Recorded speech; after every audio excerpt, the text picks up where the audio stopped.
Bem-vindos, pessoal! Estamos iniciando aqui hoje o primeiro SEAC Pod, o podcast do SEAC Contabilidade. Eu, Thiago Vanini, contador, há 29 anos, empreendedor, algumas empresas estratégicas, estamos lançando o quadro SEAC Pod. Vamos falar de empreendedorismo, vamos falar de como é a vida do empreendedor e não poderia faltar convidar aqui os meus amigos, empreendedores, clientes do SEAC Contabilidade, para participar do episódio 1 do SEAC Pod. Gravem esse nome, SEAC Pod. Por que SEAC Pod? Eu vou falar aqui. Porque muitos clientes nos ligam e perguntam assim, Thiago, pode fazer isso? Pode fazer aquilo? Thiago, a minha empresa pode ser esse regime tributário? Thiago, a minha empresa pode ser no endereço da minha casa? Thiago, a minha empresa pode ser assim, pode ser assado? O que mais a gente recebe aqui, hoje nem tanto, são ligações dos clientes e de amigos perguntando, pode? Então, por isso, o SEAC pode. Voltando aqui para os meus convidados, eu vou apresentar o Mozart, meu amigo de muitos anos, de longa data. A gente estava conversando aqui antes, a gente já... Não vou falar, né, Mozart? Algumas histórias é melhor não contar. Não, mas experiência, cliente, amigo, um exemplo que eu tenho. Um amigo de sucesso, advogado, leiloeiro, Matheus Marangoni, filho do Mozart, certo? E o Marquinhos. Eu vou pedir para cada um se apresentar, falar um pouquinho da sua história e contar por que nós estamos aqui no SEAC Pod hoje. Thiago, pode falar? Pode falar. Na SEAC pode. Pode falar. Já que pode, aqui pessoal, pode falar. Vamos bater palmas aí, né? Primeiro episódio. Obrigado. Beleza.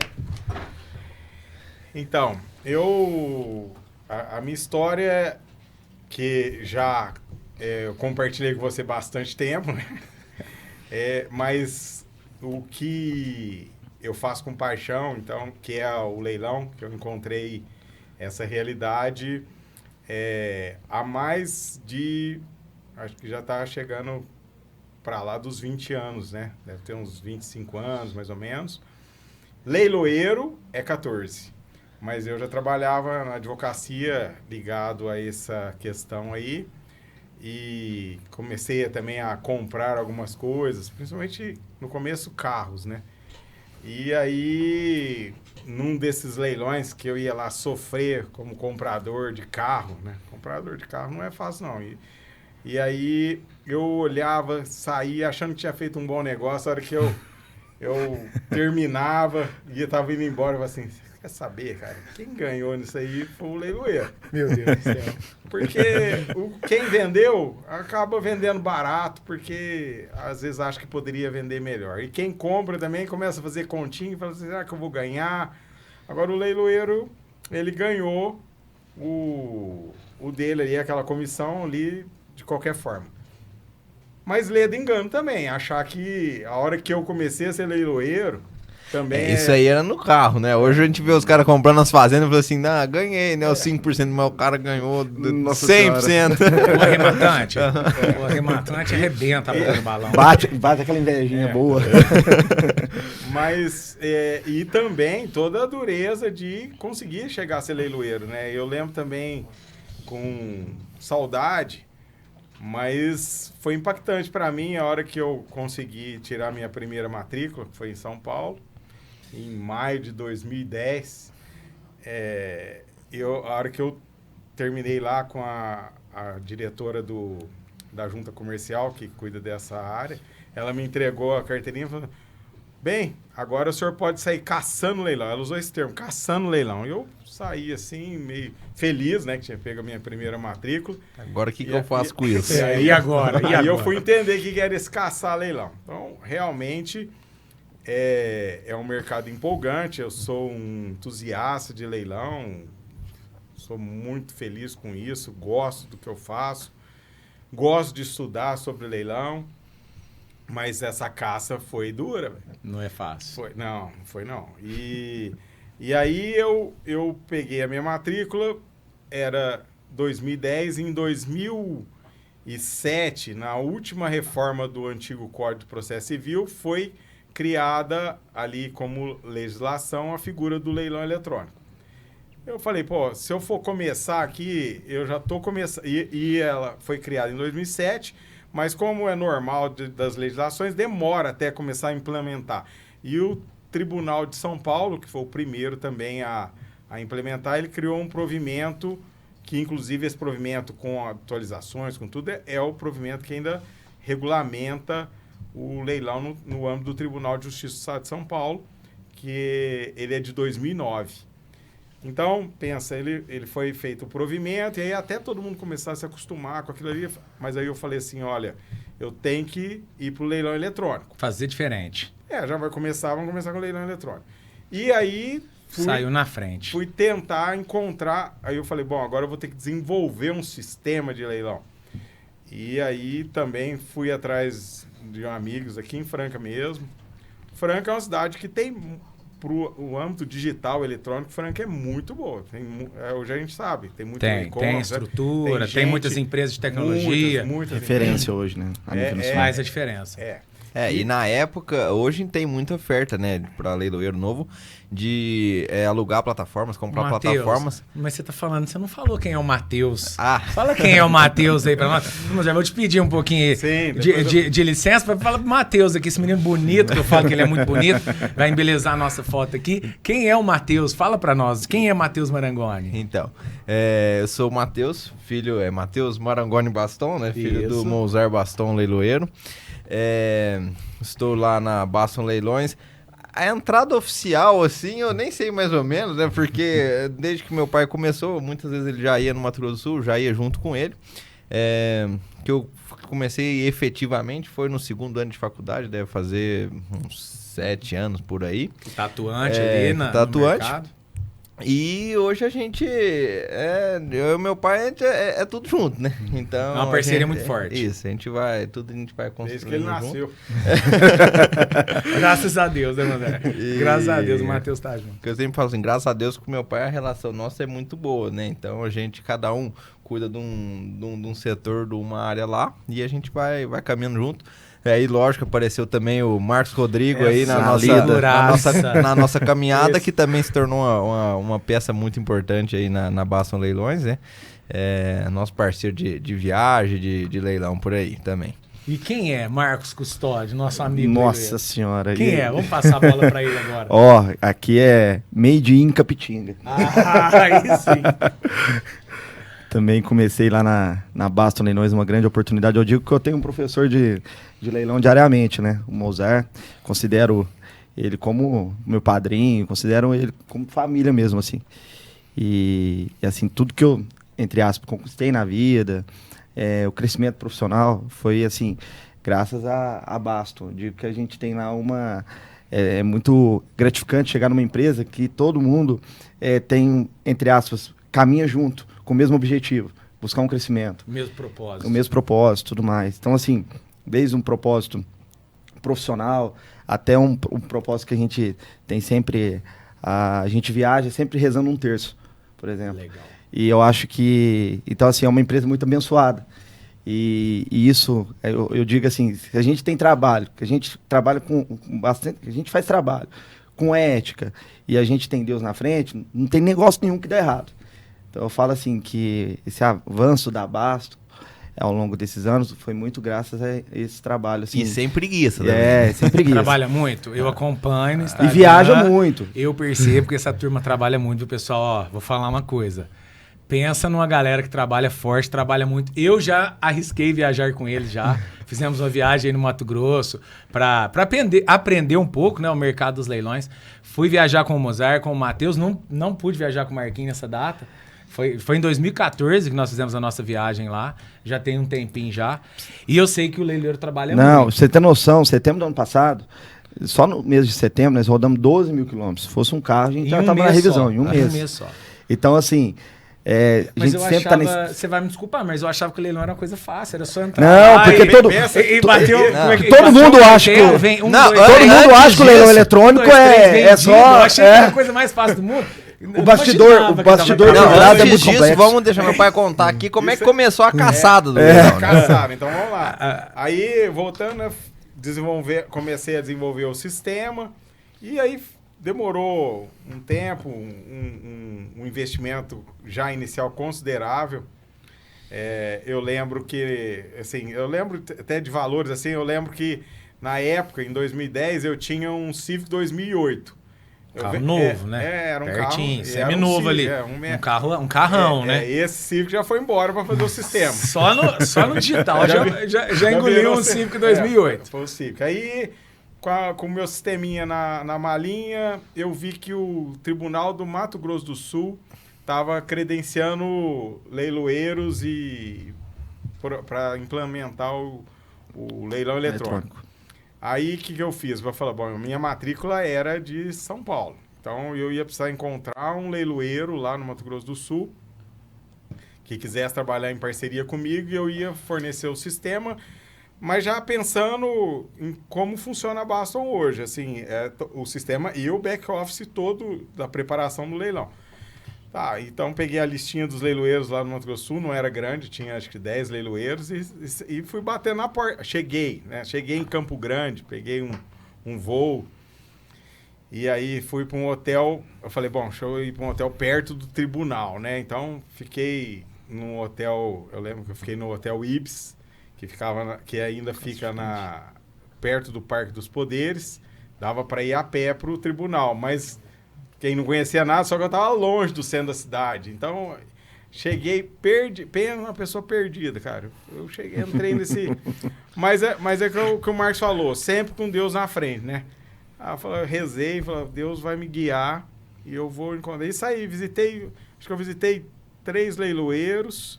No terceiro, eu encontrei um leiloeiro que é meu amigo até hoje, que é o Wilton Martins, que ele era... Como eu trabalhei no Banco do Brasil também, né? Não falei, eu trabalhei no Banco do Brasil até 95. E o Wilton Martins era ele virou leiloeiro depois que ele aposentou. Ele aposentou como gerente, ele fez carreira completa. E aí me apresentei para ele e tal, tivemos uma sinergia e começamos a trabalhar junto. Aí fomos no tribunal apresentar o nosso sistema. O Tribunal do Mato Grosso do Sul é vanguarda nessa parte eletrônica, porque ele já implementou os processos eletrônicos, já foi um dos primeiros estados a ter quase 100%. Estado mais avançado, ele é pioneiro aí na busca da tecnologia. Na verdade é um estado menor, né? Um tribunal menor, né? Mais fácil. Mais fácil. Mas é lógico que é muito importante a ideia dos desembargadores e corregedores. É um tribunal novo também, né? O estado é de 77, então é um estado bem novo. Né? E é lógico que isso diz respeito realmente a uma decisão política dos desembargadores e corregedores do estado, do tribunal lá, né? Não é porque é pequeno que conseguiu fazer isso, mas é vontade de... E isso realmente trouxe o tribunal... É uma das justiças mais céleres do Brasil, eu acho, que a gente trabalha. Hoje nós estamos trabalhando em 8 estados. Legal. Mas tem estados hoje que também atingiu essa excelência, tá? Então não é só... Mas o Mato Grosso do Sul era o começo. E aí eu cheguei, apresentei o meu sistema lá. Eles tinham conseguido credenciar só 2 empresas, que são grandes, enormes, de leilão lá. Na época, e ele achava que era pouco, a diretoria de TI lá achava que era pouco. Fiquei conhecendo o diretor de TI, ele acreditou em mim, hoje nós somos amigos também. E aí ele falou, você quer mesmo fazer leilão? Eu falei assim, eu quero muito. Aqui, ser credenciado no tribunal, eu quero. Ele falou assim, então nós vamos trabalhar junto no sistema, você vai aceitar as nossas opiniões? Eu falei, aceito. Ele falou, eu vou acreditar em você.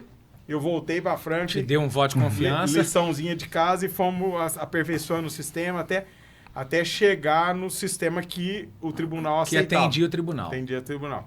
E foi meses esse trabalho aí. Mais dinheiro gastando, sem nada de resultado. Porque, investimento. Foram feitos os investimentos nos lugares corretos. Ia para lá, faz isso, faz aquilo, melhora aqui. E aí, finalmente, conseguimos um sistema... E até hoje é um dos tribunais onde a maior exigência, porque de 2 em 2 anos ele exige um recredenciamento e analisa todos os itens se aquele seu sistema atende. E é lógico que ele também foi se aperfeiçoando, criando mais exigências e tal. Mas é muito importante, porque eu acho que esse cuidado que o tribunal tem com os sistemas, ele traz uma segurança e aí eu posso falar com tranquilidade, onde o meu sistema passando por lá, passa em qualquer outro tribunal. Qualquer outro estado ele vai atender. Consegue atender. E esse investimento, vamos falar, esse investimento, essa força, que ano que foi? Quando foi isso? Isso foi em 2010 e 11. Em 2011, 13 anos atrás. E o primeiro leilão nessa plataforma sua saiu quando? Saiu... Quando demorou ter a primeira venda ali? Aí depois... A arrematação, aquela também, parte ali, que não quero falar da arrematação. Aqui. Que eu já participei e vejo alguns clientes aqui no escritório participar, então eu acho muito legal o negócio do incremento e tal, Isso. e aquela competição, e já vi cliente se dar bem, já vi cliente se dar muito mal ali. Então eu quero que você conta para nós. Quanto tempo demorou entre estar com a plataforma pronta, disponível ali os lotes que iam para leilão e conseguir fazer a sua primeira arrematação? Você começar a ver os primeiros...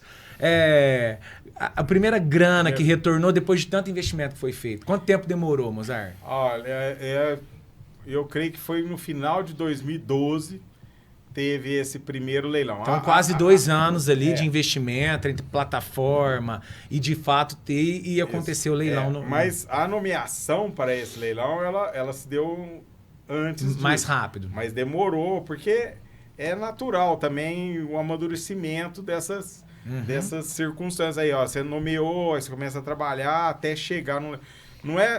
Não são todos os leilões. Aliás, muitos leilões precisam de ter um primeiro leilão que às vezes que tem sucesso, mas aí ele vai ficando... É suspenso também, né? Por uma questão até de regularização processual, né?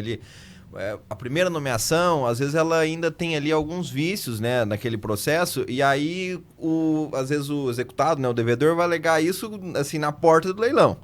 E aí já ele vai conseguir tudo pronto, ali o leilão vai acontecer, vai ter arrematação, tem arrematante. Aí suspende, mas se ele não pagou a dívida, ele volta.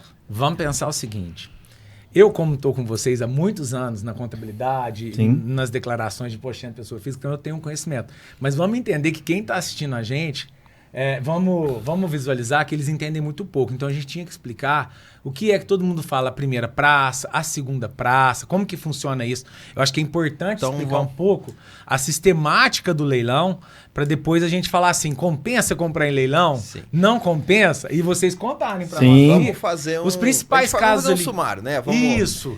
Só dar uma explicada para quem está nos assistindo. Primeiro, né? Os leilões como que a gente está falando... o leilão hoje? Os leilões que a gente está falando aqui, primeiro, são os leilões judiciais. Certo. Que vamos falar, 95% dos leilões hoje da Baston Leilões, né? Então é o que a gente vai... Então a veia são os leilões judiciais hoje. Aqui. A gente faz, principalmente em franca a maioria dos leilões que a gente faz são extrajudiciais, mas assim, a âmbito nacional o que a gente faz são judiciais.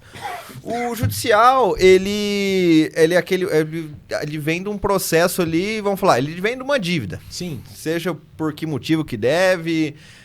porque comprou uma terra e não pagou, porque pegou um financiamento e não pagou, pegou o dinheiro no banco e não pagou. Não pagou, tentou acordo, não conseguiu, foi pro processo, no processo também não saiu acordo, aí o último do último é o leilão. Aí o juiz fala, vai ter leilão e nomeia um leiloeiro. Isso. Aí vocês estão lá esse processo, quer dizer assim, aquela dívida foi contraída às vezes 10 anos antes, tem processo 30 anos antes.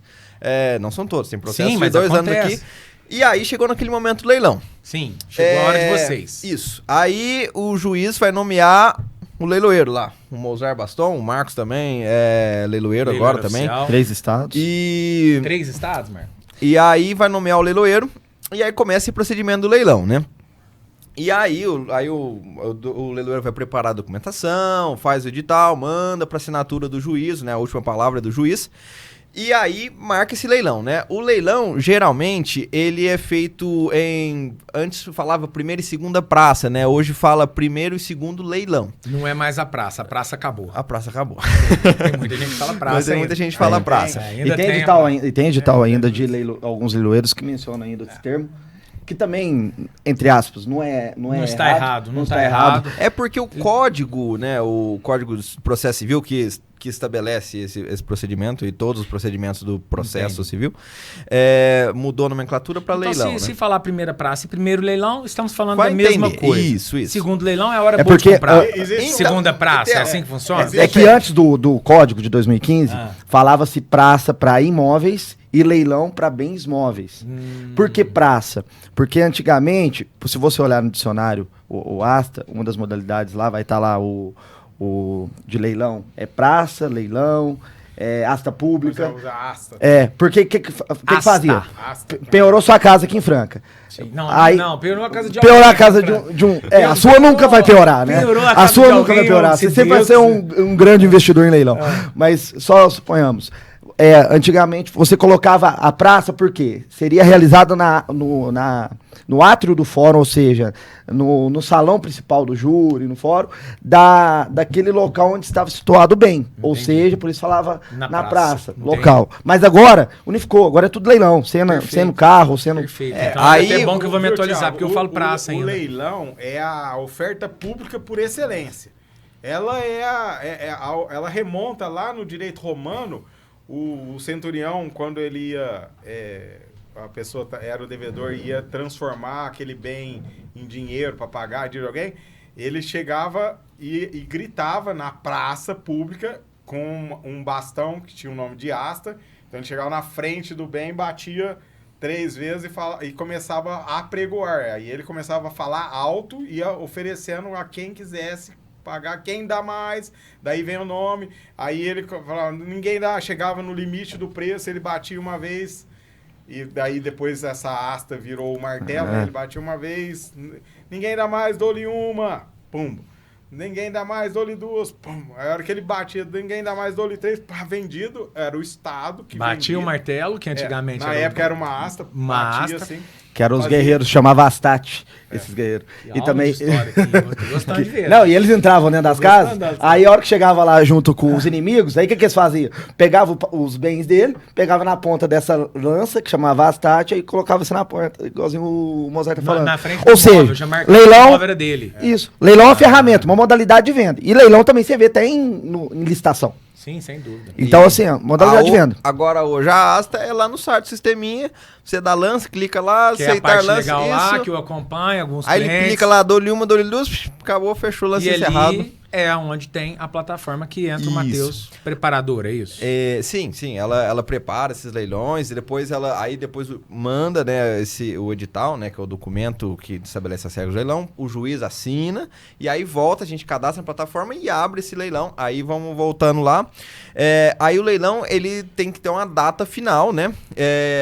Geralmente dessa primeira e segunda praça, ou vamos atualizando primeiro e segundo leilão, né? Certo. E geralmente, né, aí vai cada juiz às vezes estabelece de uma forma. No primeiro leilão é geralmente oferecido bem pelo valor da avaliação. Se ele não for vendido naquela data, naquele horário, vai para o segundo leilão, que geralmente é a oportunidade em que o bem é oferecido a 50% ou 60% do valor da avaliação, a determinar em cada caso. Aí você fala, mas a oportunidade está em comprar no segundo leilão? Sim, eu imagino Depende. que seja. Porque a gente tem que falar, porque eu falei, valor da avaliação e não o valor real do imóvel. Valor de mercado. Porque às vezes aquela avaliação, ela tá defasada. Ela foi feita num ano atrás e nesse um ano valorizou demais os imóveis. Ou mesmo ela sendo bem recente, o oficial de justiça avaliou um pouco aquém do valor de mercado daquele imóvel. Então, às vezes, no primeiro leilão, os investidores, a gente fala investidor profissional, aquele que vive de arrematar, que tem gente que vive de arrematar. A profissão da pessoa é arrematar. Arrematar, comprar, é arrematante. vender. Isso. E aquele lá, tem muitos desses que ficam de olho só no segundo leilão. Então, às vezes, no primeiro leilão, mas eu tô comprando sem o desconto, mas às vezes você compra sozinho. E às vezes que aquele bem, você começou ali por 1 milhão, mas ele vale 2. A avaliação é 1. Às vezes você compra no primeiro leilão sozinho por 1.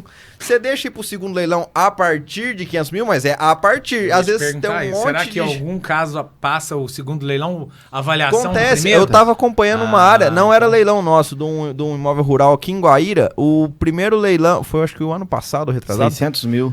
O primeiro leilão era era 1.200.000. O primeiro leilão era 700 mil, o segundo leilão a partir de 420 mil. Vendeu por 1.150.000. No segundo leilão. No segundo Não, leilão. Se tivesse comprado no primeiro Não, leilão, Comprava por 700 Teve um mil caso. sozinho. sozinho não ia ter incremento, Você tem não ia ter briga, não ia ter Você tem aquela noção, coisa, né? teve um caso nosso agora recente, no final do ano passado. É uma propriedade que foi avaliada em 2,5, se eu não me engano. E aí o segundo leilão começou com 1.250.000, foi arrematado por 3.367, uma propriedade que, entre aspas, o valor de mercado dela era 4. Então, por exemplo, se alguém tivesse comprado o primeiro leilão por 2,5... Às vezes comprava sozinho. Comprava sozinho. Seria um bom negócio, né? 96 lances. Então, assim, aí é uma questão de... É aquele risco. Porque, na verdade, se você considerar 1.250.000 para 2,5, é considerável o risco. Sim. Então, assim, o investidor tem que ter bastante... E isso que eu te falei, o leilão sendo uma oferta pública por excelência, nós estamos vendo isso, vai modernizando, o direito ele é dinâmico e os juízes também vão ganhando confiança no leilão, porque um leilão bem trabalhado, às vezes o juiz suspende um leilão ou não deixa fazer o leilão porque tem uma avaliação ali que por alguma razão passou um prazo ou aparentemente o mercado... aí tem um receio ali de vender aquele bem de uma forma barata e a hora que a pessoa entende e compreende bem o procedimento de leilão e confia no profissional que está fazendo esse trabalho, esse medo tem que ser perdido, porque se ele é uma oferta pública por excelência, ele vai precificar. Mesmo que começar com uma avaliação que aparentemente esteja ruim, o leilão vai precificar. E também não adianta também você faz uma avaliação muito técnica e põe o preço muito lá em cima. Ah, tá bom, aquela coisa, tecnicamente, ela vale X reais, mas o mercado não paga isso. Entendi. Então não adianta nada valer. Vale, mas não vende. Isso, então... eu percebo isso muito aqui, Isso aí viu? é muita coisa você como contador... Contador eu vejo direto. A pessoa acha que eu tenho um patrimônio... o meu patrimônio é de 100 milhões. Só que quanto que vende? Essa é a pergunta. Isso é que importa. Que é o difícil de entender no mercado dos imóveis. Eu percebo muito cliente que vem e fala, Thiago, eu tô vendendo... Até muitas vezes oferecem pra gente, assim, na boa vontade, eu tô vendendo tal, geralmente não tem muita pegada de comprar... Mas eu entendo. Ele fala assim, eu tô pedindo tanto. Eu falo, nossa, mas será que vale isso tudo? Porque eu sou uma pessoa que gosta de entender preço, né? Até esse dia eu tava conversando aqui na empresa e falei, eu saio daqui na minha casa, eu ligo, eu vejo uma placa de aluguel, eu não sei porquê, eu ligo e pergunto quanto que é o aluguel. Mesmo que eu não vá. Aí, ó. Obrigado. Aí sim, agora fechou com chave de ouro. E eu pergunto, então eu tento entender de mercado. Então, quando um cliente senta na minha mesa e senta na minha frente e fala que vai vender e fala alguns valores, eu falo, meu Deus, mas será que ele vai conseguir vender? E na realidade não vende. Talvez em um leilão, se ele colocasse esse imóvel em um leilão que pode ser um que não é judicial, né, Matheus? Pode. Para você me ajudar nisso, ele venderia melhor do que ele oferecer. Porque também tem um encanto, né? Que as pessoas falam assim, se eu vou comprar no leilão, eu tô comprando melhor. E eu já tive experiência de clientes nossos aqui, que arremataram em leilão e colocou o imóvel à venda, ele vendeu abaixo do preço dele. Ele vendeu o imóvel abaixo do preço que ele pagou na arrematação e ainda pegou o imóvel de menor valor na negociação. Então, assim, foi realmente uma... E aí, depois, um dia ele confidenciou que foi uma emoção que ele teve ali. Isso. No momento da arrematação. Leilão. Ele ficou muito emocionado. Eu costumo brincar com muita gente e falar assim, gente, leilão judicial principalmente, mas seja um leilão de bens de valor mais considerável, não é o leilão do padre lá da quermesse. Não é aquele lá da prenda. Aquele lá que você quer, na emoção, mostrar... Fazendo a boa vontade. Mostrar pro seu amigo que você tá poderoso, ajudar, você pode né? mais. Ajudar a comunidade com muita força. Com ou muita... quer ajudar, ou quer mostrar pros outros que tá comprando e arrematando para aparecer. Não é lugar de se fazer isso. Leilão não é para brincar, lógico que é muito difícil você controlar a emoção. O leiloeiro fica emocionado. Imagina quem tá comprando, né? Mas assim, tem que tomar cuidado. O profissional, ele tem que ter limite muito bem estabelecido. Passou, não tem problema. É aquilo, você pode perder o negócio, você não pode perder no negócio. Isso acontece. Essa é a frase do nosso amigo César Brito da Cacilândia, amigo parceiro. Conheço ele também. Ô, Thiago, mas sabe o que acontece também? A gente tem investidores hoje que tem um olhar além do negócio, além da oportunidade. Aí você chega, alguns investidores, por exemplo, vai participar de uma arrematação, chega praticamente no valor da avaliação ou até a mais. Então, às vezes, até passa do valor. Por quê? Não só avaliação, valor de mercado. Valor de mercado, porque ele enxerga o potencial de valorização daquele imóvel. Acontece muito isso, por exemplo, lá em Santa Catarina. Tem investidores de Santa Catarina lá, por exemplo, estava até conversando com um amigo meu esses dias, rematou 16 imóveis no ano passado. Mas qual que é a margem que você utiliza? Eu falei, eu nem olho margem. Ele não olha margem. Não olha. Eu olho a oportunidade que esse negócio vai me gerar daqui a alguns anos. Ele compra já um investimento ali num bom preço, um bom negócio, que ele sabe que vai valorizar. Justamente. Daqui uns anos e aí ele já vai ter um ganho significativo. Eu te falo assim, enxergar além do negócio, principalmente a área rural. A área rural também, se a gente for considerar, hoje a gente tem um dado FGV, 12,5% de avaliação numa área rural ano. Mas aí você coloca isso, ainda o percentual de desconto que você arremata, por exemplo, uma área dessa no leilão. Teve um cliente, um finado cliente, em 2014 arrematou uma fazenda com nós aqui em Patrocínio Paulista. Na época o Mozart também tinha arrematado uma Cherokee. Aí, né, fomos visitar... Eu lembro da história da Cherokee. Marco, é pra você dar os exemplos de arrematação boa. Mas deu sorte. Deu sorte, ó. Fomos visitar fazendo Cherokee confortável aí, mas vou te falar, hein. Pelo amor de Deus, mas é que dependendo da situação econômica. As condições de conservação é um problema. Dava emoção andar na Cherokee. Primeiro, um carro que você olha, o ponteiro do combustível, você vê ele andando automático. Conforme o carro se desloca, o ponteiro vai deslocando automaticamente. É simultâneo. Mas deu sorte, vendeu uma fazenda. Mas, todo mundo chegava na propriedade, e lá era numa cooperativa que era aqui de Orlândia, que foi a falência. E aí, tinha uns eucaliptos na propriedade, o pessoal tava cortando de qualquer jeito os eucaliptos, abandonados, ficava os tocos. Esse cliente chegou lá, levamos vários clientes lá. Ninguém queria propriedade. Por quê?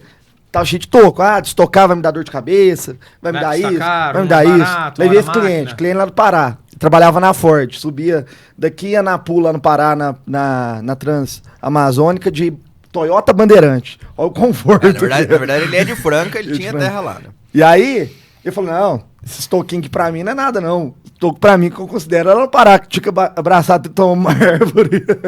Então isso aqui não é nada, chutava lá os tocos, tudo podre. Foi lá e comprou sozinho. Pagou 3 milhões e 400, eu acho, na propriedade, uma coisa assim.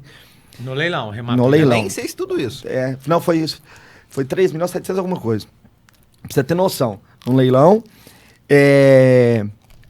Hoje a propriedade, isso aí, em 2015, final de 2014, 2015, 400 hectares.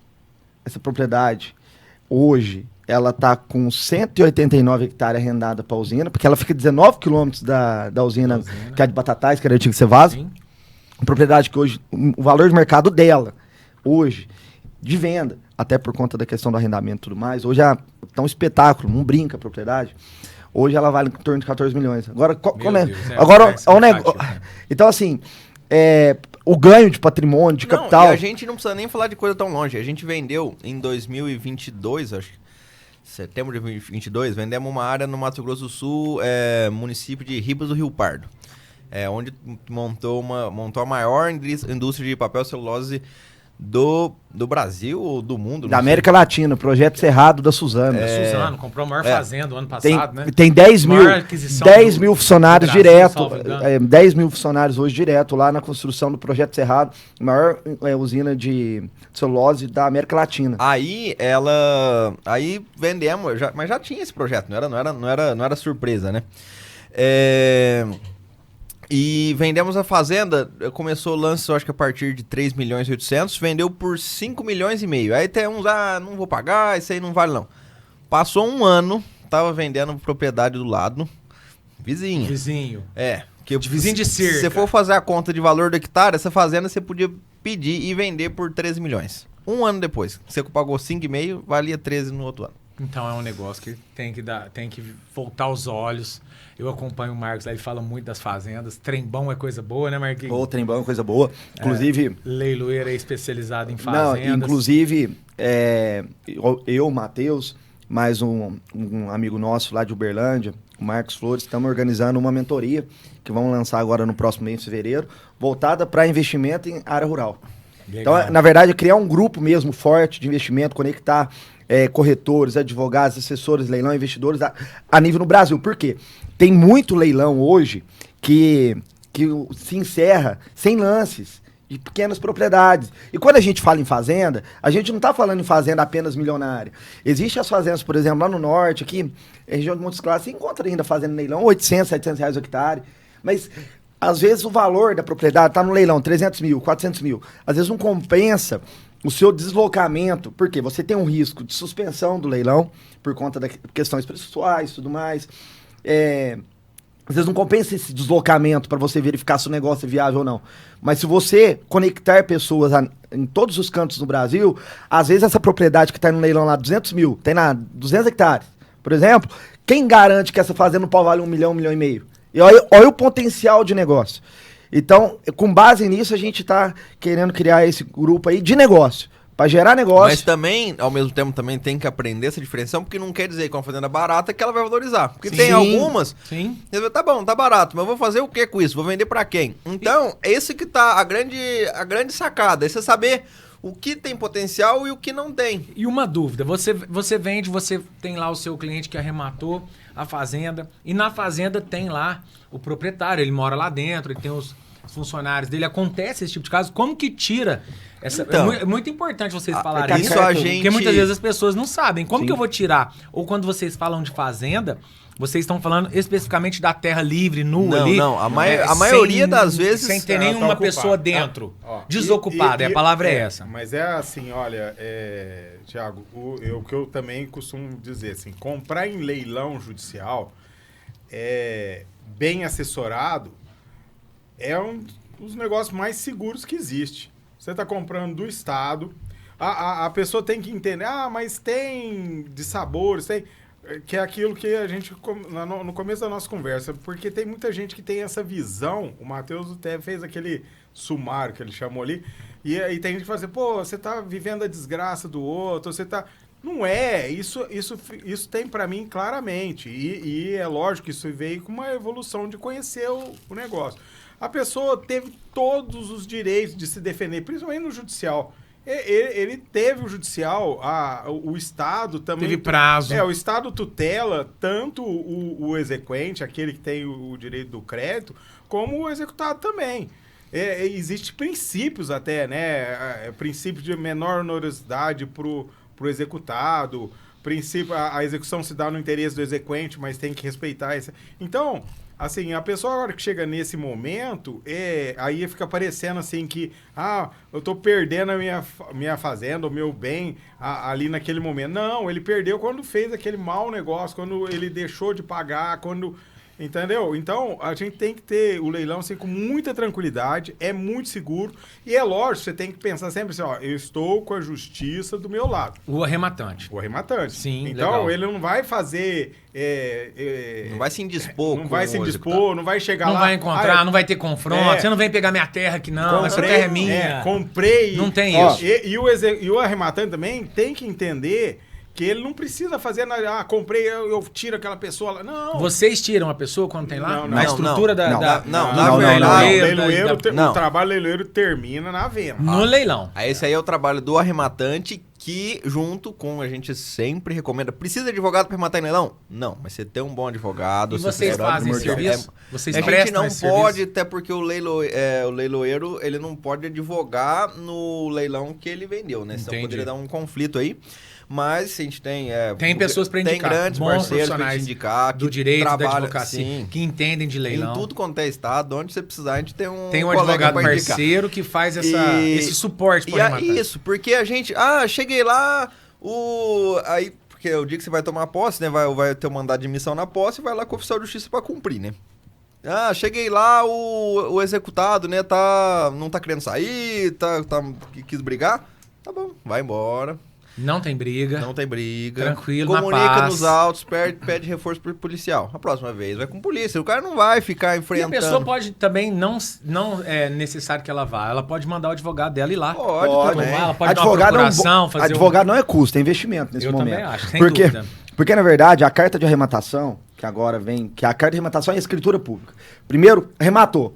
O auto de arrematação, por isso que você tem que já cobrar o auto de arrematação. É importante você ter o advogado para estar cobrando a assinatura. Porque quem que assina o auto de arrematação? É o juiz, o arrematante e o leiloeiro. O leiloeiro e o arrematante assinam no momento que terminou o leilão. Sim. E encaminhamos para o cartório. Mas a partir do momento que o juiz assina o auto de rematação, é que começa a contar 10 dias, que eventualmente ele pode tentar algum tipo de defesa, que grande parte é protelatória, de enrolação, até sair a carta. A carta de rematação é a escritura pública que você leva a registro, que torna, de fato, a rematação perfeita, acabada retratada com auto, mas já é efetiva, de fato, a rematação para você levar para registrar. E a carta com o Código de 2015, E já o Código de Processo respondendo, Civil, se eu arremato tem que fazer escritura? Não. não precisa. Não, aí eu vou até fazer Só pagar um registro. parênteses. Vou fazer um parênteses aí, que isso acontece muito aqui. Que aí com vai vir a clientes nossos. emissão. Na hora que tem a arrematação, que é arrematante, né? Ele faz o pagamento, ele já paga ali o valor do leilão, ele já paga os 5% do leiloeiro. Isso. Naquele momento ali existe a transferência de dinheiro.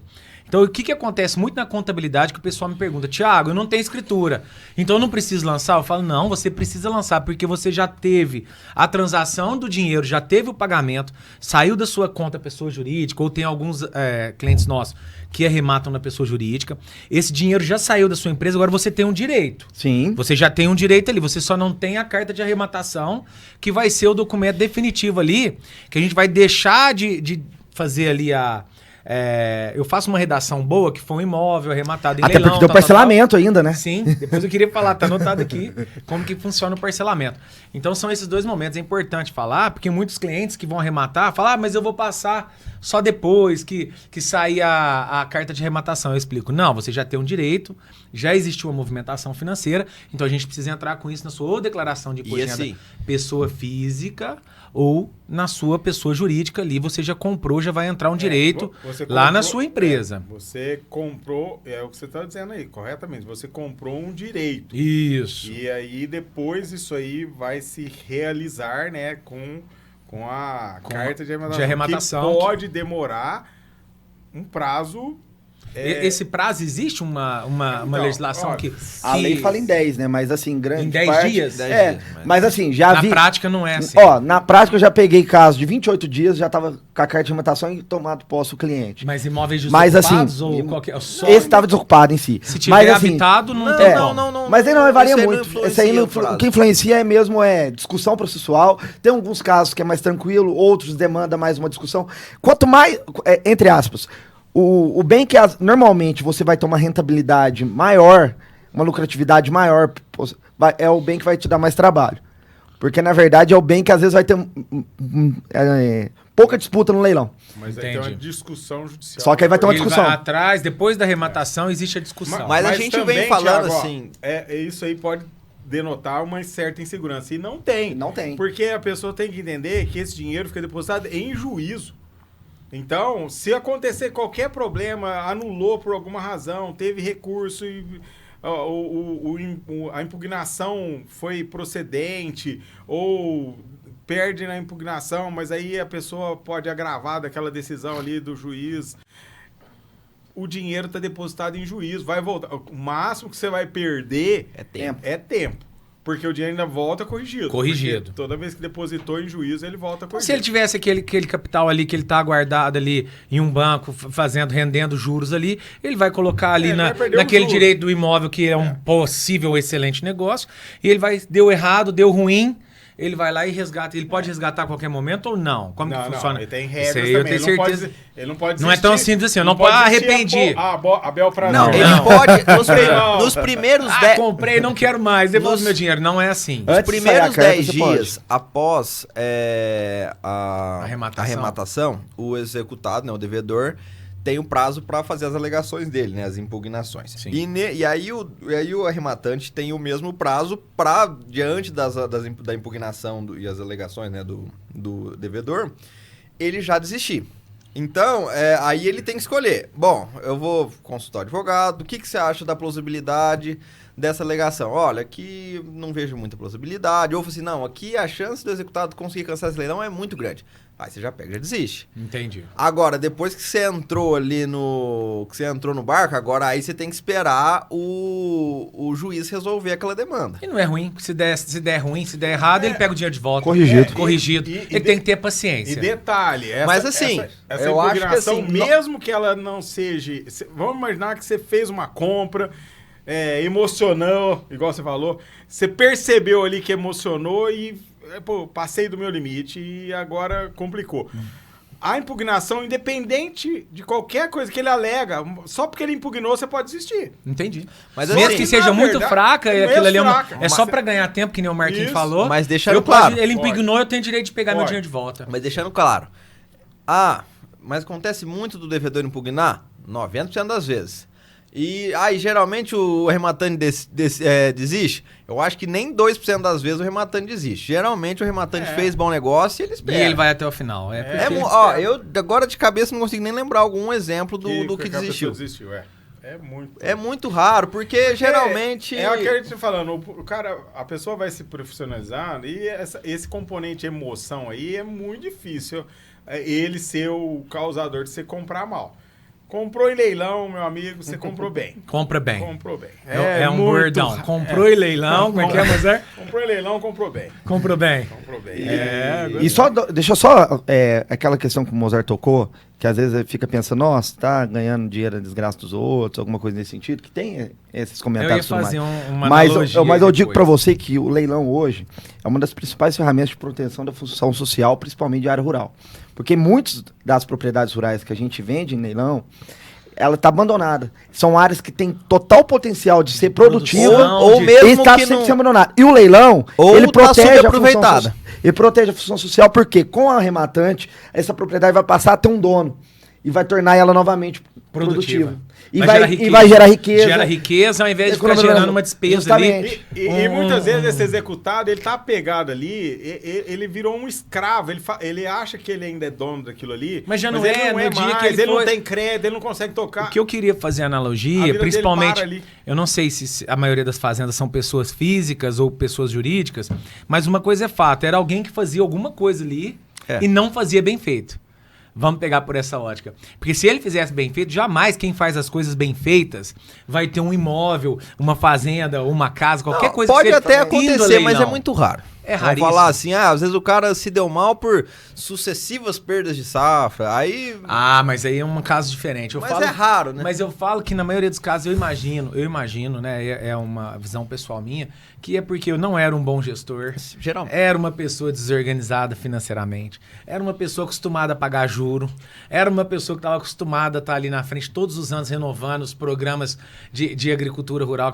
Eu sei, porque eu tenho muitos clientes que, não vou falar que estão nessa, mas que já compraram fazenda, tem aquele amigo, né, que tá sempre ali endividado, de pendurado. A gente pega uma matrícula de um imóvel, Cara, principalmente vai imóvel dar rural. ruim lá na frente. Quando a gente vai fazer leilão, geralmente é o clássico imóvel que cabe no leilão. Você vê lá, já faz 20 anos que tá lá. Registro hipoteca, cancela hipoteca. Registro hipoteca, cancela hipoteca. Registro hipoteca. Aí até que chega no final, que aí começa, não começa a consegue mais honrar cancelar os mais e compromissos. começa a vir as Aí penhoras. começa a vir aditivo, A dívida vai Aí crescendo. Mas assim, você vê que não é uma coisa de agora. Geralmente Não. é um ciclo. É uma coisa histórica. Ela vem ali, o cara recorrentemente ficou devedor. A gente não tá falando que não é, Chega às vezes, uma hora que não importante paga. o crédito pra É fomentar. necessário, né? Muitas Mas também, às vezes, o produtor ali começa a crescer, às vezes ele tem que falar assim, peraí, é melhor eu aumentar minha produção ou começar a ficar menos dependente de crédito? É melhor eu plantar 300 hectares ou eu continuar plantando os mesmos 100, mas com recurso próprio? Ah, mas eu ganho na escala. Mas isso é o risco. Então, Porque na verdade você tá enterrando dinheiro. Você enterra dinheiro e você tem que rezar muito pra Deus, entre aspas. Dá Sim, toda a dá condição. toda certo pra safra e é algo acontecer incerto. e aquilo ser rentável. Mas a gente tem que entender E também aí também tem questões de governo. E sim, tem existem vários os fatores externos. Sim. Mas vamos pensar por outra ótica. Tem muita gente que passa por isso tudo, que perde safra, mas não perde a terra. Sim, Concorda comigo? claro. Alguma coisa tem, eu falo isso muito. Eu acho que é gestão. Gestão. Gestão, ter a pessoa certa Lá pra, no final, pra dar... tudo morre na pra gestão. Começa na gestão, na cultura, O Ratinho- na criação das pessoas que estão no front ali do negócio. Eu tô, assim, cansado de ver clientes que estão acostumados, ou não vou falar que são clientes nossos, mas empresas que estão acostumadas e habituadas a pagar juros. O Ratinho Mas são fala isso, anos viu? e anos atrás de um endividamento que não... Eu viro e falo, cara, vira essa chave. Por que você não muda? E mas dois não tem pontos. jeito, porque parece que acostuma. O Ratinho É fala isso, complicado. que ele tem vários... Ele é um grande fazendeiro Sim. também, um grande investidor no agronegócio, ele sempre menciona. Não sei nada de terra, sem nada. Mas eu tenho as pessoas boas do meu lado que sabem fazer o que eu preciso. E a gente fala em qualquer negócio, um que fala assim, olha, não economize em 2 profissionais. principalmente quando você está num momento, às vezes, de aperto. No advogado, no contador.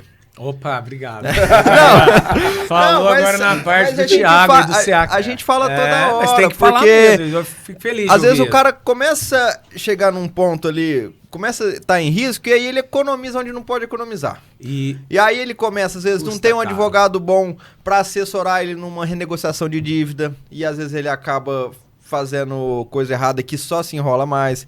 Ou para de pagar um contador bom e aí começa a comer bola a questão de imposto, vem o fisco e dá uma rebenta derrubada ele. nele. E é muito importante a gente falar nisso, porque hoje em dia a arrematação de leilões, ela tá no auge aí, o mercado, né, tá aqui na nossa luz aí, ó. O mercado de leilões no Brasil, quem acompanha aí o Marquinhos, vocês, o Marquinhos aparece muito aqui pro Thiago no Instagram, tá sempre aparecendo. A gente vê que cresce muito. E as pessoas têm que entender também que o leilão, quando ele dá uma rentabilidade muito boa, ele tem que pensar em ter uma empresa ali para arrematar aqueles Com leilões, certeza. porque ele vai revender aquele... O leilão, o imóvel que ele arremata, é nada mais, nada menos que uma mercadoria para revenda. Claro. Se ele arremata aquilo ali numa pessoa jurídica, na hora de vender esse imóvel que foi arrematado, que vai ter uma margem muito boa, porque comprou no leilão, Comprou é bom bem. negócio. Né, Mozart, não é isso? Comprou bem. Então, se ele compra uma PJ, melhor ainda na hora de Então, vender muitos isso clientes perguntam, vou arrematar o quê? Na pessoa física ou na pessoa jurídica? aí. Acontece comigo toda... Não vou falar semana, Você não mas... pergunta pra mim, pergunta pro A Thiago. pergunta que me liga é o WhatsApp, já aí aquele negócio, né? Porque desespero, tá ali na hora da arrematação. E aí tem um negócio que eu acho que quando ele cadastra lá, ele faz já PJ ou pessoa física, não é isso? Sim. Você No tem portal que, ele já tem que estar com a decisão anterior a Não, isso. ele pode cadastrar a pessoa jurídica ou pessoa física. E depois que ele Mas arremata, ele pode tem muitas mudar pessoas, ali? tem muitas pessoas Não. que têm dúvida. Ah, posso arrematar com a sociedade? Pode arrematar com sócio, a gente vai cadastrar uma automatação, mais de um arrematante, cair a matrícula, depois vai sair lá. 50% Posso fulano. arrematar metade na minha pessoa física e metade no jurídico? Pode Não também. tem problema. Pode Mas arrematar desde que na hora que você deu o lance, você já faça o cadastro certinho, já quando for esses casos mais diferentes, já avise Tem o que leiloeiro. antecipar, antecede ali o ato de arrematação. Ah, eu quero comprar com um amigo, meu amigo quer pagar 80%, eu quero pagar 20%. Não tem problema, você já deixa tudo isso estipulado certinho pra sair o documento certo. Já arremata da forma correta. Então, assim, vamos pensar. Se ele arremata um imóvel na pessoa física por 1 milhão, ele vai lá e revende esse imóvel daí um tempo por 2, 3 milhões, ele cai na regra do ganho de capital. Então, ele vai pagar 15% sobre o ganho. Se ele tem uma margem muito grande ali e ele põe numa PJ e ele tem capacidade financeira de pagar e colocar o dinheiro na PJ ali, ele vai pagar muito menos impostos. Ali. Então, essa parte da contabilidade é muito importante. O Thiago cara Vanini, tem maior que se- especialista em contabilidade de leiloeiro e de arrematantes do Brasil, gente. O Marquinhos é fera, mas ó. E a contabilidade pro leiloeiro? Que dá diferença em alguma coisa, Mozart, na tributação? Também. O que você pode falar?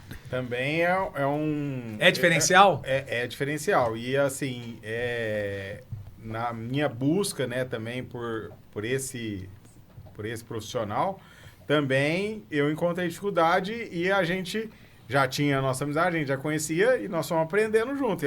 Aí eu acho que você aprendeu Aprendi bastante demais da conta. para poder me auxiliar e aí Aprofundamos, né? os outros profissionais leiloeiros também, fica a dica aí, ó.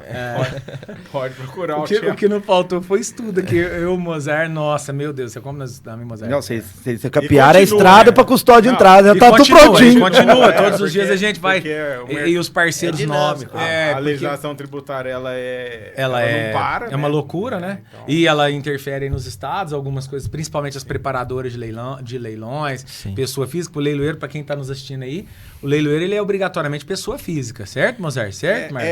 agora o DREI permitiu... Não, o leiloeiro O é pessoa- leiloeiro, é o pessoa leiloeiro é física. independente, Sim, ele, mas o ele é como leiloeiro o agora tabelião pode de ter uma cartório, porque né? o leiloeiro, gente, ele Mais travado ele não que podia nós não ter... existe o profissão leiloeiro tem muitas restrições para exercer a profissão dele. Agora, foi em 2019 que foi permitido o leiloeiro abrir uma empresa de leilão. Uma empresa de leilão. Mas o leiloeiro pode ter essa empresa. E o leiloeiro não pode ter mais nenhum tipo de empresa. É uma restrição séria. É um regulatório pesado, né, É Mozart? pesado. O leiloeiro tem muita responsabilidade. Leiloeiro não pode tomar crédito e não pode ser avalista. O aval do leiloeiro é nulo de pleno direito. por força de lei. Então, Mas aí tem vantagem, né? Seu amigo pediu pra dar aval, você não pode. Não posso ser fiador, não posso, infelizmente. Eu sou leiloeiro. Não, e o leiloeiro tem um grande problema, que aí é a questão das comissões, né? Porque é que negócio. Não é porque finalizou o leilão e tem a arrematação que, entre aspas, terminou 100% que a gente já pode, entre aspas, faturar. Porque demanda ainda toda a questão do processo, porque você só fatura quando tem a carta. É a partir do momento que a carta que leva a registro, o dinheiro agora é seu, tá liberado. Sim. Fica com aquele dinheiro em custódia. Por isso que ainda é uma segurança pro leiloeiro fazer, às vezes, até o depósito das comissões. Em alguns estados a gente faz isso no próprio processo. Porque a hora que finalizar, saiu carta, você vai lá e pega fazer uma parte que é sua.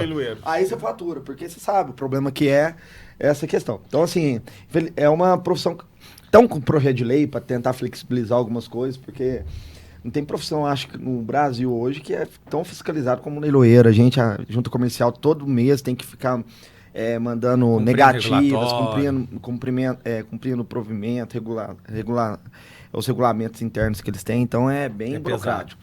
Não é fácil, não. Não. Achei que era só não é fácil caçar leilão, não. Dá trabalho? Dá muito. O pessoal não vê aquilo que a gente trabalha.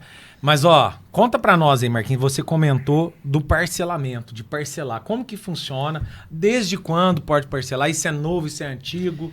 Então, como que funciona? O parcelamento veio no Código de Processo Civil. É muito importante que a gente destacar que existe parcelamento, né?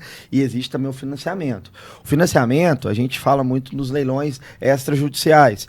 Todo leilão que não é judicial é extra. Então vamos colocar aí os leilões de banco, alienação fiduciária e tudo mais. Mas o financiamento cabe a partir do momento que, por exemplo, tem a Lei 9.514, que é a Lei de Alienação Fiduciária. O primeiro leilão, você fica lá 3 meses e mora. E aí a cooperativa, por exemplo, vai começar a consolidação dessa propriedade para o patrimônio dela. A partir do momento que você aliena, é como você financiar um carro. Vai estar lá alienado. Ou seja, você transmite seu patrimônio pro terceiro. Para quem então, fez o investimento, fez o empréstimo. Só que acontece, por garantia e por segurança, tem essa trava, que o banco, por exemplo, deu 3 meses lá, deixa eu consolidar, já ficar com isso no meu patrimônio. Não, o banco não pode fazer isso. Ele é obrigatório fazer o leilão, justamente para trazer uma segurança para o devedor. Porque se uma dívida hoje é 500 mil reais, o bem foi avaliado em 1 milhão. Então, se o primeiro leilão vai para 1 milhão, que é o valor, e o bem foi avaliado 1 milhão, a dívida é 500 mil, o primeiro leilão vai por 1 milhão, que é o valor da avaliação, sim, e o segundo leilão vai por 500 mil, que é a metade. Sim. Para o banco seria interessante ficar com o bem, e já consolidar e já ficar com isso no patrimônio. Depois venderia o imóvel por 1 milhão, ainda teria uma... Isso. Só que no segundo leilão, na alienação fiduciária, por exemplo, ele vai por o valor da dívida junto com todos os encargos. Então, suponhamos aqui que estamos... Vou colocar até um valor menor, mais quebrado, 300 mil. Ah, mas é abaixo de 50%, não tem problema. Porque, na verdade, a alienação fiduciária, não existe preço vil. O segundo leilão a partir do valor da dívida com todos os encargos. Então, vai ter 300 mil.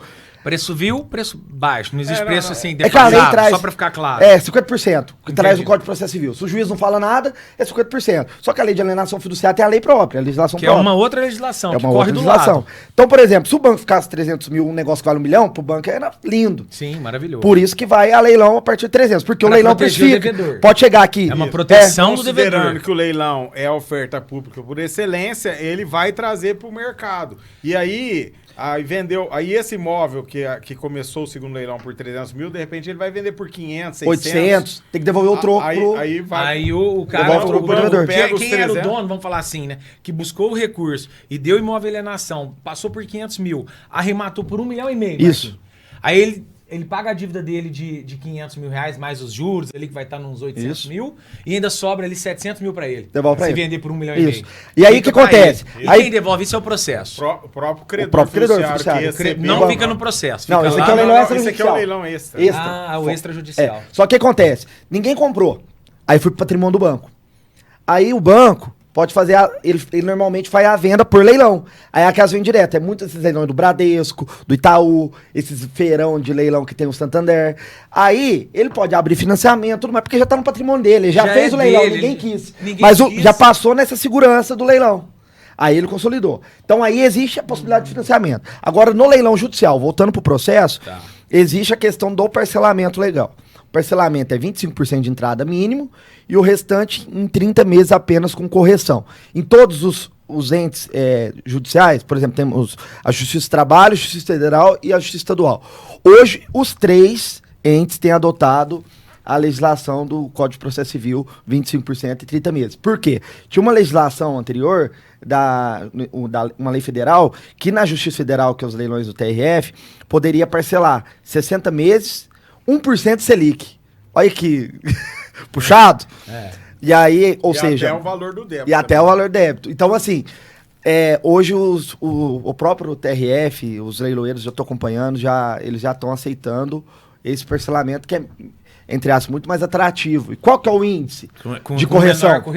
Qual que é o índice? O índice você vai ligar pro contador, pro Thiago, que ele vai te falar qual que é o pior índice que tá no momento e você vai indicar esse índice. Porque a lei não fala. Então por isso que eu falo. Não pode escolher ainda. Pode. Então, A maioria dos clientes hoje... Um índice que tá pode com ser o menor a maioria do acumulado dos últimos 12 meses. A maioria dos clientes coloca poupança.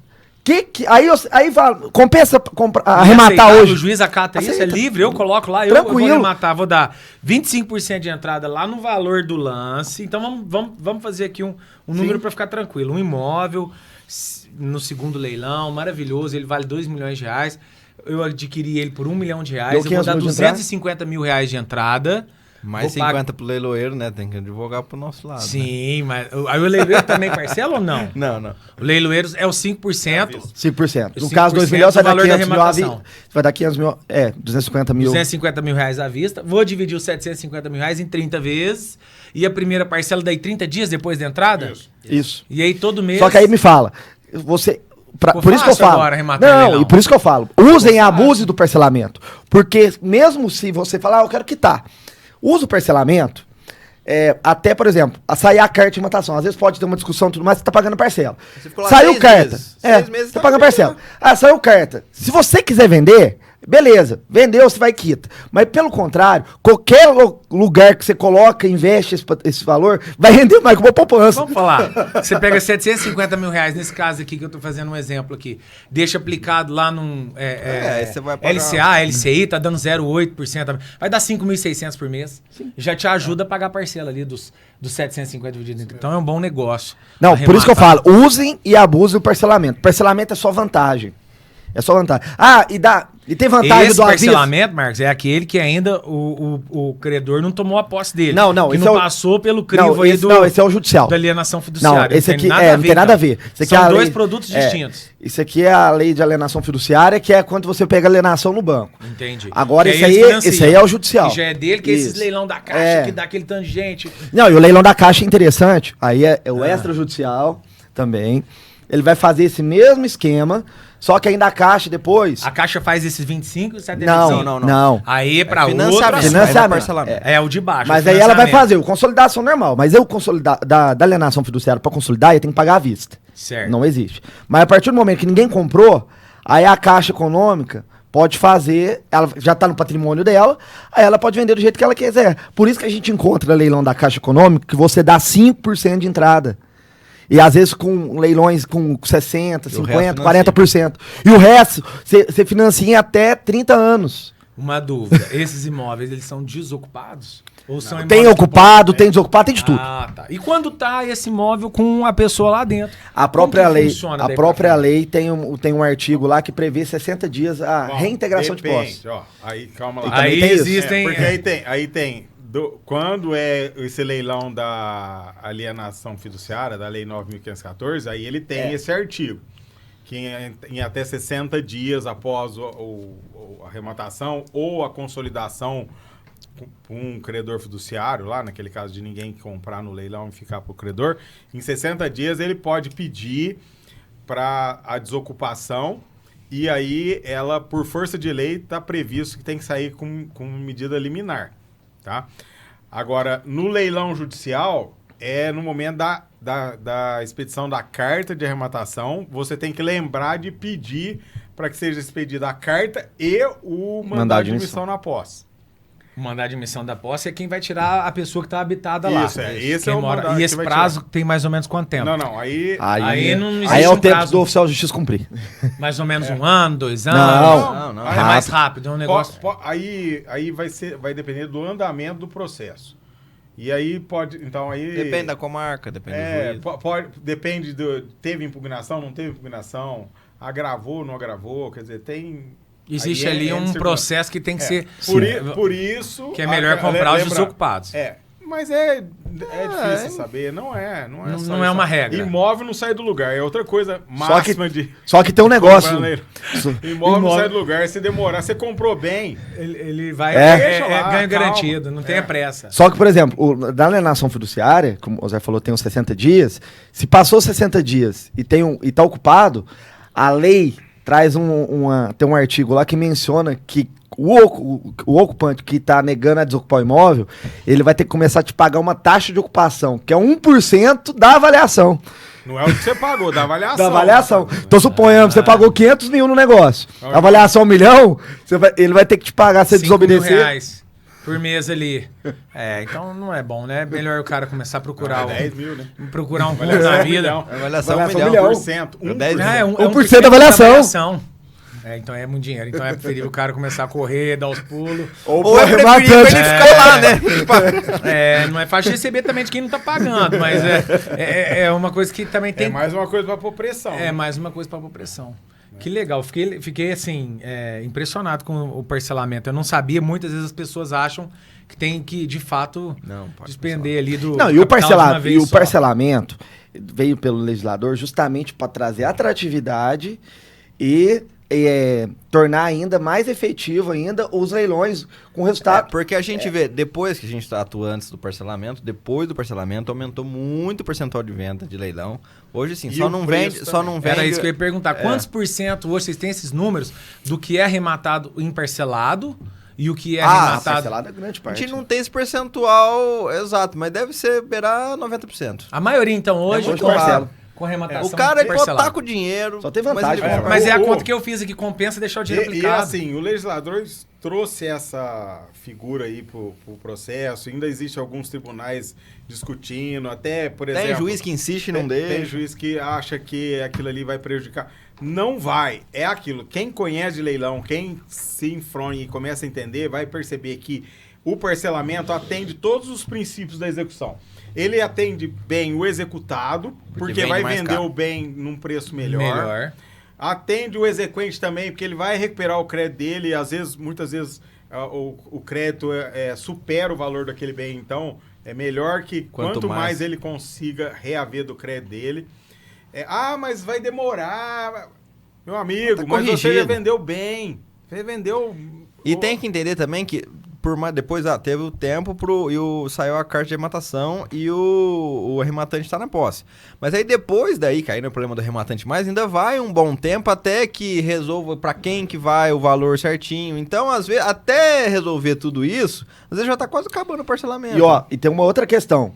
O parcelamento e se tiver um lance à vista, como que funciona? Aí entra uma questão, porque muitas pessoas... Porque tinha leiloeiro que antigamente chegava a hora que dava um lance à vista, travava a disputa do parcelado. Isso é um absurdo. Por quê? Vamos supor que a dívida é 1 milhão. E o resultado do leilão deu 1.150. Aí tinha lance à vista de 1.100.000, por exemplo. E aí depois teve 1.150 parcelado. Mas começou a disputa aqui em 800 mil, entre à vista e parcelado. Aí o que acontece? Se você trava o parcelado, o à vista depois da parcelado, ia vender por 800 mil, não ia pagar nem a dívida nesse caso. Entendi. E ainda, com parcelado, estimulou o leilão. Então teve aquela disputa. Qual que é a diferença hoje de leilão que a gente faz? E hoje é um entendimento de grande parte hoje dos tribunais no próprio provimento. Provimento são as regras internas de cada tribunal. Por exemplo, o Tribunal Regional do Trabalho, TRT2 de São Paulo, e tem a mesma interpretação que nós tivemos lá atrás, que é igual para igual, o à vista leva. Mas a gente coloca um incremento mínimo, que é 2% do valor da avaliação de cada lance. Pra não ficar lá 1 milhão e R$1, 1 milhão e R$2, senão fica aqueles leilão que não acaba nunca. Nunca, sem fim. Então, por exemplo, se tiver um lance à vista, ele pode pegar o lance parcelado sem pôr mais 2%. E o parcelado, para pegar o à Coloca vista, 2%. tem que pôr 2%. Entendi. E aí você sempre vai ter essa disputa sadia. E atende o princípio primário do leilão, que é a melhor oferta leva. Quem dá mais. Então, a forma de pagamento é secundária, porque O quem que ganhou importa o é quem maior paga lance, mais. o maior lance ganhou. Paga mais, não importa as condições e a forma de pagamento. Ah, não, mas o parcelado aí... Não tem que discutir. E é o que o Marcos falou, de 800 ele elevou o valor das Não, arrematações, e outra- Não, porque e às facilita vezes ali a acaba briga. tendo um lance, às vezes acaba tendo um lance que a pessoa, por exemplo, não se preparou e está querendo muito comprar aquele bem e vai pagar à vista. E em razão dessa disputa de alguém que está lá preparado parcelado, vai subir no preço e aí, às vezes ele compra à vista, o primeiro lance à vista dele lá foi lá atrás de 800 e nesse exemplo do Marcos aí, ele vai dar um lance à vista de 1.150.000. E ele não daria, porque se fosse naquela regra antiga, porque ele está disputando com alguém que está dando lance parcelado. Mas mesmo a pessoa que está dando lance parcelado tem o limite dele. Não interessa, tá parcelado, mas ele não pode chegar muito aí. E o outro que tem o dinheiro para comprar à vista, olha só como que essa disputa atendeu todos os princípios da execução. Vendeu o bem por o maior valor possível. Então, não teve que se preocupar com a avaliação. Será que a avaliação estava certa ou não estava? Não. Já dá uma quebrada nesse ponto. Sobrou dinheiro para o executado, ou para ele pagar outras dívidas, sobrou... Ou pagou a maior parte daquele crédito débito por exequente. Entendi. Olha só, todo mundo teve vantagem. É um ganha-ganha aí. Porque se você aumentou aí os negócios, você dá vai uma falar acelerada. assim, mas o executado... Mas, meu amigo, ele já tinha perdido esse bem. Não, e às vezes o executado pode ganhar. Por exemplo, você lá, você prefere receber 1 milhão hoje? Você, credor, você preferia receber 1 milhão à vista ou 1.050.000 parcelado? Você ia falar, não, prefiro 1 milhão que 1 milhão eu faço girar. Mas vamos pôr que a dívida é 1 milhão. E tem esse 50 a mais que é o troquinho que sobe pro devedor. Então o devedor perderia. E o processo tem que então o processo tem que ser o menos oneroso possível pro executado. Então nesse caso ele vai receber 50 mil corrigido. Então o executado é muito melhor. Verdade. Foi uma sacada boa aí e ainda fomentou os negócios. Que legal. Pessoal, nós estamos com o prazo chegando aí. O tempo nosso está estourando ali. O pessoal da técnica ali, o Elivelto aí, tá falando para nós que já está quase na hora aí. Eu queria aqui que vocês falassem mais 2 pontos para a gente. O que nós comentamos aqui antes de falar, né, do leiloeiro, como que é empreender no mundo dos leilões. Se é uma coisa muito simples, muito fácil. Deu para entender aqui que é uma coisa complexa. Para quem vai arrematar, tiveram muitas facilidades aí na forma de pagamento. Vocês estão falando aí a parte de tomar posse do imóvel. E o outro ponto que eu queria que vocês falassem da tecnologia. Vocês falaram que está chegando uma nova tecnologia aí para o mundo dos leilões. Não sei se vocês já podem falar, esse é um diferencial da Baston.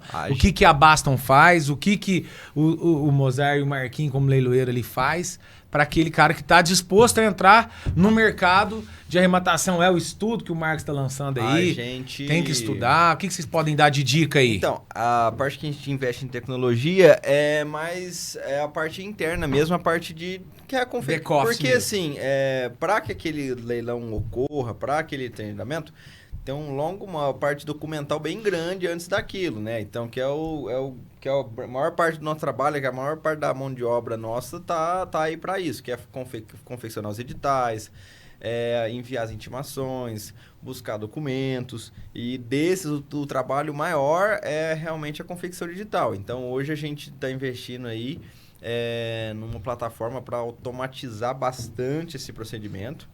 A gente também está fazendo aí, às vezes, reuniões com outras empresas para ver se consegue adotar um pouco aí de alguma coisa de inteligência artificial para ajudar na análise de alguns pontos desses documentos, mas é lógico, né? Tudo só para auxiliar, né? Ainda mais se tratando de justiça, tratando dessa seara, o mais importante é a análise pessoal ali, de pessoal treinado, de equipe treinada, né? A gente montou a nossa equipe e hoje ela é toda jurídica, né?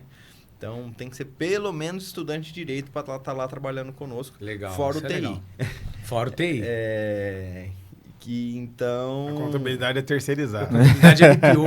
É BPO contábil, é terceirizado. É SEAC, ó. É SEAC Contabilidade. Muitos anos já, graças a Deus. Então, isso pra gente, o fato da gente estar em Franca também ajuda bastante, porque pela abundância de faculdade de Direito que tem aqui, né? Então, a gente consegue achar muito profissional e muito profissional bom da área para estar auxiliando a gente a fazer esse trabalho, né? E a gente vê para todos os fóruns, as varas que a gente trabalha, todos muito gratos e gostam bastante da nossa atuação, né? A gente consegue fazer de forma célere, mas fazer bem... Um serviço bem feito. Bem feito. Sem um trabalho de qualidade. Tem qualidade no trabalho da Baston, é isso? Eu tive, Thiago, desde o começo da minha vida como leiloeiro, eu venho me imbuindo dessa ideia e propago ela e reconheço isso e tento trabalhar dessa forma.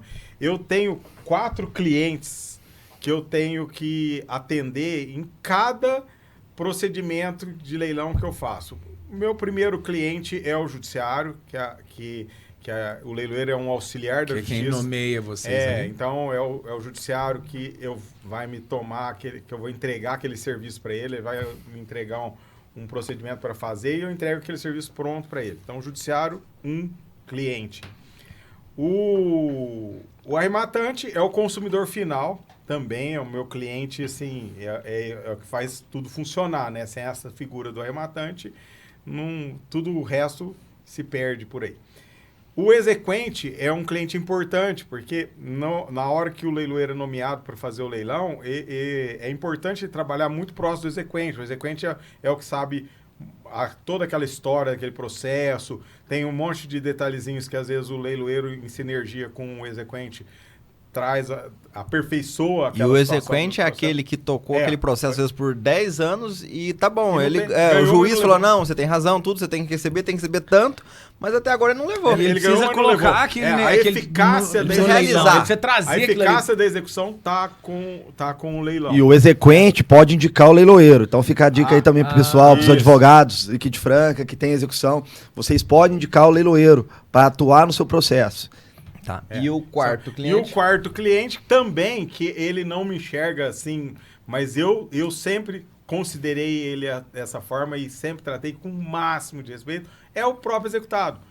Que erroneamente, talvez num passado, ele enxerga que o leiloeiro é o que está tomando o bem dele, é o que vai vender o bem dele. E aí ele faz de tudo para impedir que aquele leilão se aperfeiçoe. E aí, nessa manobra dele, que eu considero que ele tem que rever isso aí, se ele ajudasse também, o leiloeiro, eu tenho que me libertar dessa prisão que se tornou aquele bem para ele ali, que ele acha que ele é dono e não é mais. E aí, se ele trabalhar também junto com o leiloeiro, olha, leiloeiro, então tá bom, já que eu tenho que vender, vamos vender isso aqui da melhor forma possível. Isso ajudaria muito. Não, porque... e assim, são raros, mas também tem alguns que enxergam. Tem executado ali enxerga, cara, se fizer o leilão pra mim, vamos resolver isso. Hoje é meu grande amigo. Por exemplo, já me agradeceu. Já teve caso do pai com dívida que não tinha impagável. Sim. Que a gente conseguiu e falamos os filhos pegaram lá, juntaram dinheiro, compraram a propriedade em leilão, que era do pai. Quando você compra em leilão, você compra limpo. Aquisição originária. Salvou o imóvel. E outra coisa, os filhos compram com direito preferencial, participa preferencialmente no leilão. É outro alerta. Então o filho pode comprar aquele imóvel. Mas é porque você tem que pensar também por que acontece isso do executado.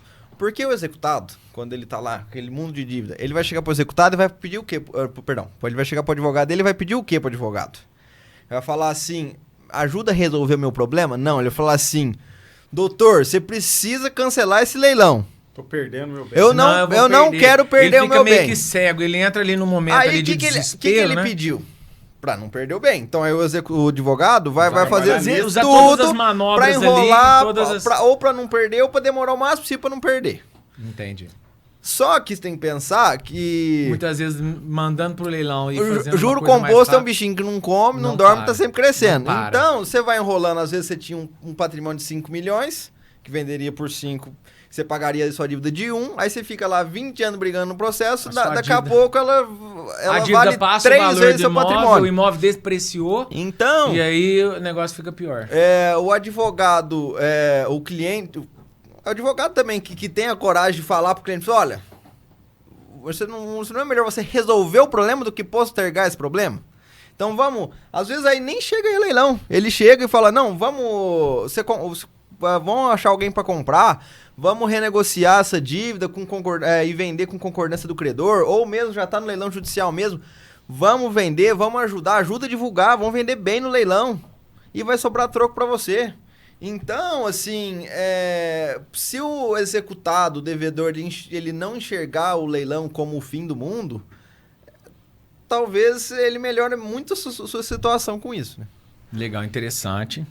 Dá pra gente entender que é muita coisa que tem no mundo dos leilões. Demais. Por trás do trabalho de vocês, os 12 mil quilômetros que vocês Não, da caça que teve mês lá. só. Num mês só, né?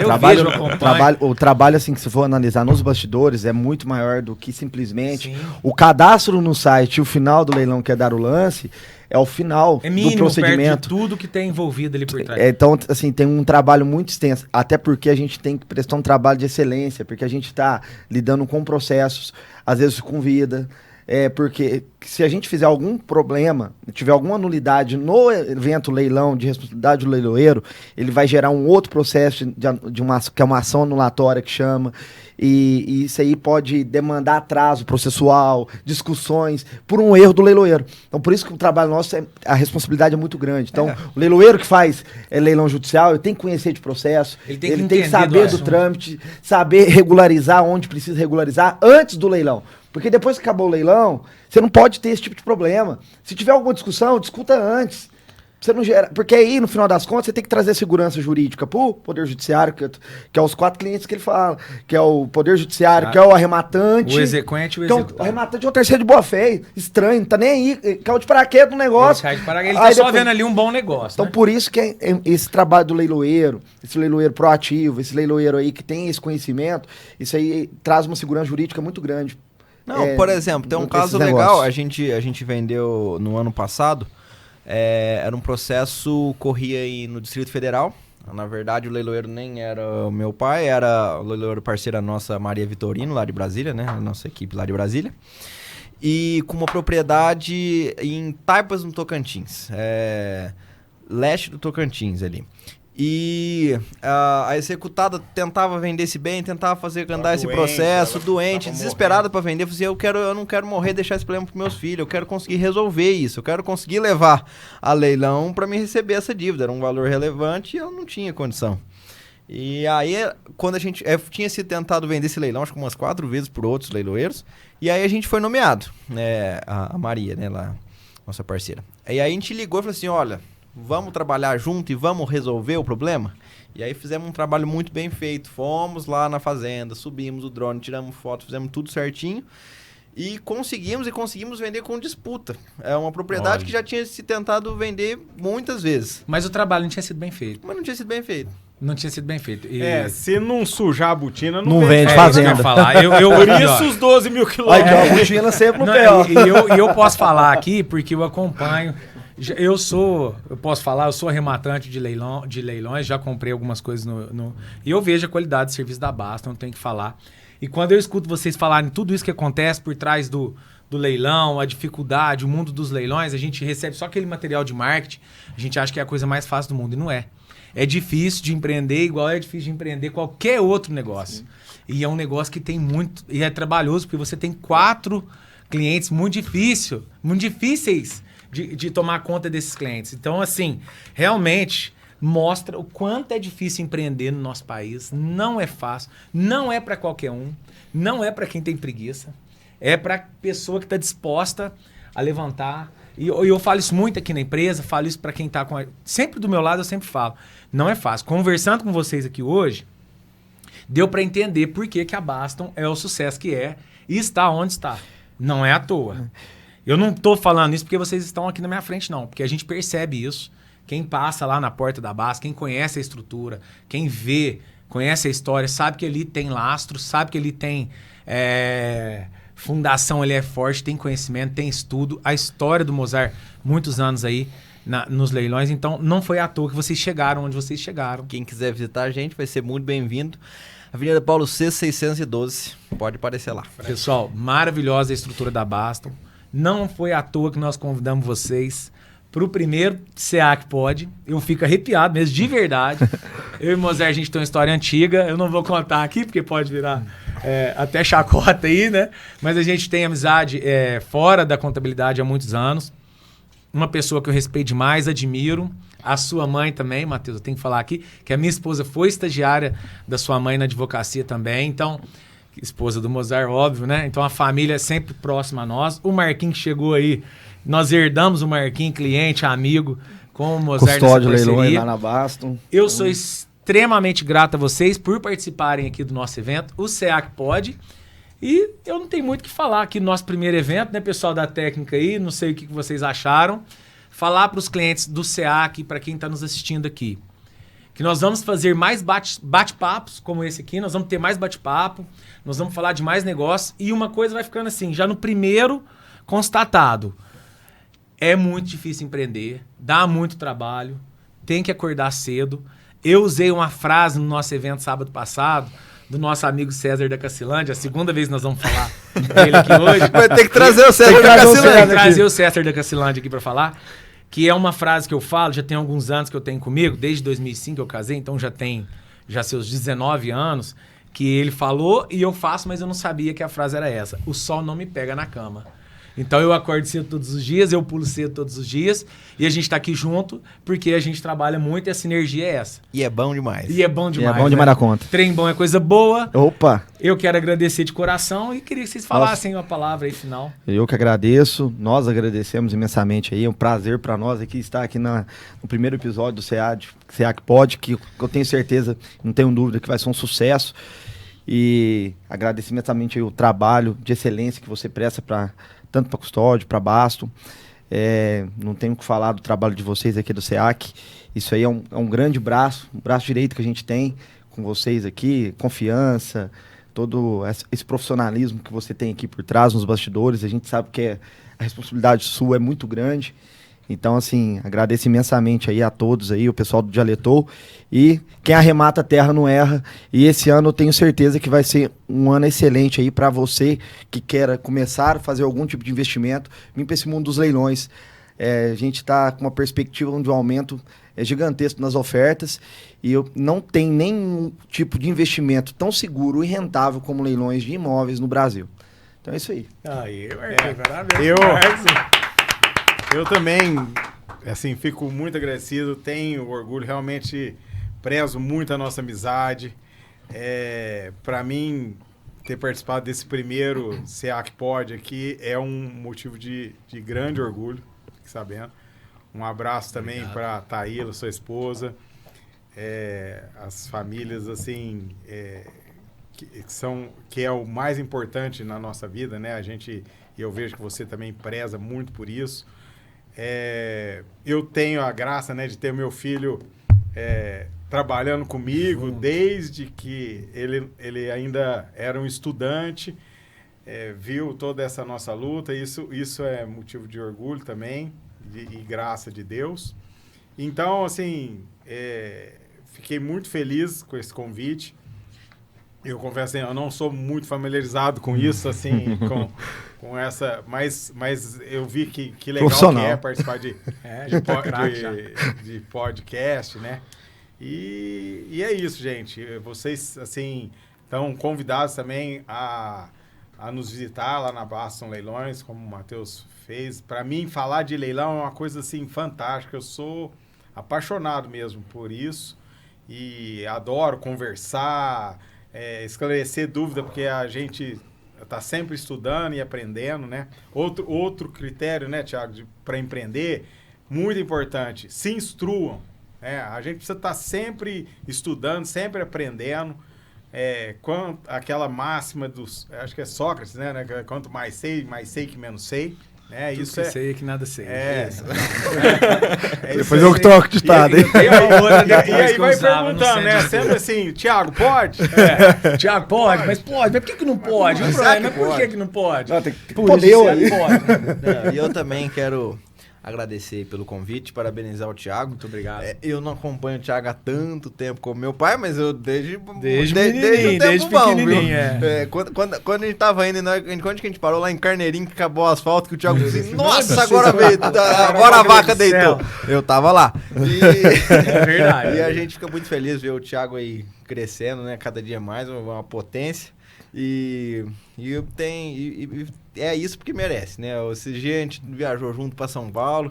Eu cheguei contando minha mãe assim, mãe do céu, mas ficar com o Thiago é bom demais. Parece que você sai com vontade de fazer negócio, ganhar dinheiro. Diz que o trem parece que só de você conversar, o trem dá certo, né? Mas eu tenho muito cliente que fala assim, é a positividade, né? Eu É junto dos bons que nós ficamos melhor. É isso aí, eu penso isso, não é à toa que a gente tá junto aqui. A gente tá buscando essa parceria. Agradecer as minhas sócias, a Simone e a Denise, que acreditaram no projeto, no SEAC Pod. Agradecer o Dialetou, que nos ajudou, nos auxiliou na estrutura. E falar que eu acho que nós inauguramos aqui com o pé direito. Tenho certeza que para nós empreendedores, nós vamos ter muita coisa boa nessa mesa aqui, feito. E está aberta a casa, está aberto para vocês aqui, caso queiram utilizar o estúdio. Eu convido vocês e está aqui totalmente aberto. Agradecer a Lineker, Elivelto, que nos ajudam aí. E é isso, pessoal. Sigam lá, SEAC Contabilidade, Thiago Vanini, Matheus Marangoni, Baston Leilões, Marcos Custódio Leilões no Instagram. Qualquer dúvida, só chamar. É isso aí. Vamos finalizar cada um com a sua frase de força. Olhando naquela câmera ali, eu vou deixar a minha pro final, que é a que eu usei sábado no nosso SEAC Day. Nós tivemos a nossa convenção 2024. Pode falar a sua, Marquinhos, que é da terra lá, como é que é? Que arremata a terra não erra. Mozart. Comprou em leilão, comprou bem. Se não suja botina, não vende fazenda. E ó, quem levanta cedo e se o sol não te pega na cama, meu amigo, ninguém te segura. Levanta cedo e sucesso é consequência. Pra cima. Obrigado, galera. Valeu. O sol não me pega na cama. E da hora de deitar, você não pode pensar.